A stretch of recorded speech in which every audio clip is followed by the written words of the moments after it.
Welcome back, YouTubers and Madden fans. This is MADDENMONEYSHOT, sniffing out the Madden cheese as always. Got some plays for you today out of my Patriots defensive ebook. I put out a video yesterday. It was a gameplay video, and I said in that video, if you guys wanted to see the blitzes that I was using, the defenses that I was using, hit the like button or let me know in the comment section. And I got enough of that I figured you guys probably could use a new defense. And funny enough, I've been using this pretty much the entire year, maybe even going back to last year. I've been using pretty much this formation pretty non-stop, and this formation really hasn't been hit with too many patches. The patches just came out, but I haven't noticed any of the blitzes or plays that I put out really get affected by that. So with that in mind, I already put out a couple of plays, some base defenses I like the cover 2 and stuff like that. I'll try to put those links in the description for people that want to catch up, but I realistically use probably like 5, 6, 7 plays out of this formation, and as time goes on, I discover new ones based off the fact that I'm in this so much. But the 2 that I'm going to show you today, maybe 3, because I'm going to touch up on the original one, the mid blitz, a little bit in the beginning, but the 2 that I'm going to show you today are going to be the nickel dog 2 and the nickel overload 3. They're pretty much the same concept, just one is a little bit riskier than the other. It's really risk reward with the first play, the nickel dog 2, that I'm going to show you. But let's start off with the important one here, the mid blitz. You probably know this play, but I'm just going to show you one adjustment that's kind of key to all 3 plays I'm going to show you today. So let's go ahead and let's pick that. On the defensive or the offensive side, we're just going to go random nickel. I'm not even going to run a play really. I just wanted to show you guys the original setup. All that really was is I would bring this safety down into the center here, hovering right over the center, and the effect that that would have, and it's been doing this all year, is it would basically give you a better chance of one of the edge defenders just getting off. And the reason that I wanted to show that, because I'm going to do something pretty similar in the next 2 plays. I also spread the line 9 times out of 10, and this is pretty much the result you're going to get. I'm going to let it run 1 time. You'll get, like I said, all those players are coming in. It looked like a screen or something like that. But that's probably the base defense that I use the most. Like I said, I'll go to the replay. I don't want to show this too much. I don't want to waste too much time with it. But you can see, like I said, edge defenders come in clean. So now you got to have a play coming off of that you can use that's more like a zone, because people have man beaters. The reason that you can't run that play as successful as it is, like I said, it's my base defense, it's my #1 run defense. I get a lot of heat. I run that play maybe half the game. I can get away with that, but I still want to mix in some other plays. And like I said, I did put out something out of the cover 2 and the cover 3, but I still want to put out plays where I can also get pressure, and that's where these 2 plays come in hand. So the nickel dog 2 is going to be the first one that I show. It's probably the one that I go to secondly the most. First of all, you want to make sure you have plenty of speed at this cornerback spot, because obviously he's coming in, and then you want to make sure you have some decent safeties, because in this defense I'm pretty much using the safeties the entire time. So Patrick Chung, I don't think he's fast enough. I didn't know they picked up Obi Melifonwu, so I could definitely go his route, but I think I'll go Deron Harmon, because I think he's a little bit he's kind of both. Devin McCourty's perfect for the other side.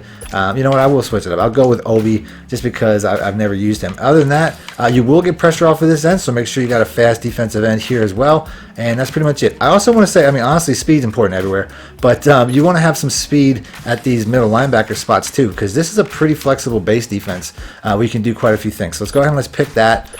We'll go ahead and we'll pick, we're going to go random gun again. So how this works, I mean, right here we got a spread defense. You know what I'm saying? This is not necessarily a play where I would recommend doing the one setup. I'm always going to spread that line. That's never going to change. But the one, sometimes I'll bring this guy down to fake out my opponent and make him think that it's that mid blitz again. Especially if they're throwing crossing routes and drags and stuff like that. If they're throwing a lot of crossing patterns, a lot of slants, because some people think they're slick. Well, they'll come out and they'll recognize the man blitz, and then they'll just start slanting to try to beat it. If they think that they're slick and they're going to do that, all of a sudden, guess what? You're thrown into a zone. So I get a lot of picks doing that by mixing this in. But like I said, since it's 5 wide, I typically wouldn't recommend necessarily taking this route where I'm going to bring this guy down to try to get some blitz pressure, because like I said, this will get blitz pressure, but it's going to be hard for me to get all the way back because I still got to cover the zone that you're seeing. So it's not the best idea. I typically will do this if there's one receiver to that side or something like that. Then I can put my outside guys on an over the top adjustment. They'll go in a cloud flat. So like I said, if there's one receiver over there, maybe, you know, something like that, I can take that chance. I'll sprint back once the ball's hiked, and then like I said, they're trying to hit me with man beaters and they're throwing in the zone coverage. coverages. So, and you'll still get a lot of pressure that way. So since I'm looking at a 5 wide set, I would probably run this the second way. And the second way that I run it is I take whoever's my fastest middle linebacker, I'll put him in the middle third because you're going to need speed to do that. Then I'll also put Flowers here in one of these. I can user him on the outside just like this. I still have my same zone assignment. You're going to see pressure coming off the side, but it's not nearly going to be as good. Another way to do it is blitz one guy, put the other guy in the mid third, and then, you know, leave it like this. So since, like I said, 5 wide, I'm going to go ahead and do it like this. I also like to base align and press because it just brings that corner back in, as you know, just like I would hopefully bring him in a little bit closer to the line, get him a little bit better pressure. And then, like I said, bring this guy in here, hover this gap, not the gap, but come as close to that as possible. So hopefully a few linemen shift over to my side. So let's go ahead and let's run it like this. Now I still got the cloud flats. Like I said, you saw guys come in. I had the cloud flats, so I was kind of worrying that I would give some over the top or some underneath routes away. But let's go and let's watch that replay because I did see some guy coming on the side here. As you can see right here, we got 2-on-1. That's the idea. There's 5 linemen. I got 3 guys getting blocked, and then you got 1 guy coming in against 2. So like I said, I didn't get the sack or anything like that, and I definitely didn't use my zone that great. But you can see what that's going to be the result that you get 9 times out of 10. So here we go. We got a stack on one side, so I'm going to go ahead and I'm going to use the safety on the other side. You always want to go to the weaker side, and the over-the-top adjustment is just so that that cornerback there stays with that receiver. You can also make the adjustment where you just straight up man him with Docs in there, so that he'll stay with him the entire way, and then you don't really have to worry about that. So now all I have to do is really worry about read. So that's going to be my assignment. That's what I'm going to do. Like I said, bring this guy down, hover this gap. I'm guessing pass too, by the way. So here, I'm glad they ran the ball because running the ball against this defense is probably the best way to go. So if I suspect a run, I'm going to switch to the mid blitz. The mid blitz is kind of, I don't want to call it a cure-all, but it's definitely really good against the run.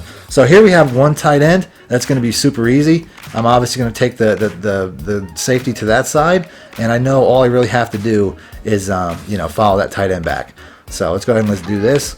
Like I said, I'll try to sometimes hover in there. We got a screenplay, so it's really hard to say. I mean, he lost yards there.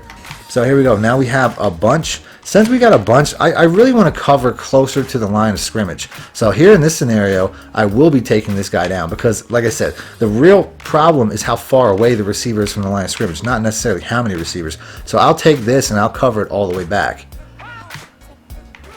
Like I said, I mean, that has to be pressure based. I don't know what that was. I wasn't watching in the backfield. So let's go ahead. Let's watch the replay once again. Find out what happened. And sure enough, I mean, he's coming off the edge untouched. That's pretty much the idea. I mean, it's not the fastest angle that he's taking there, but you can see how he just gets around. I mean, that's basically what you want. And that's why the quarterback threw the ball away as quick as he did, because this guy was coming off the edge. Like I said, I mean, it's not even the widest loop that he takes. But, you know, that's all you really want. You want a free defender, and that's what you're going to get. So here's another one. I have my choice because the receivers are pretty close to the line of scrimmage. Anytime a receiver's really far wide out, you'd have to pretty much go cloud flat with that corner, but soft squat is fine here because that receiver's pretty close. And I'm forgetting a lot of times to baseline and press, but I typically will.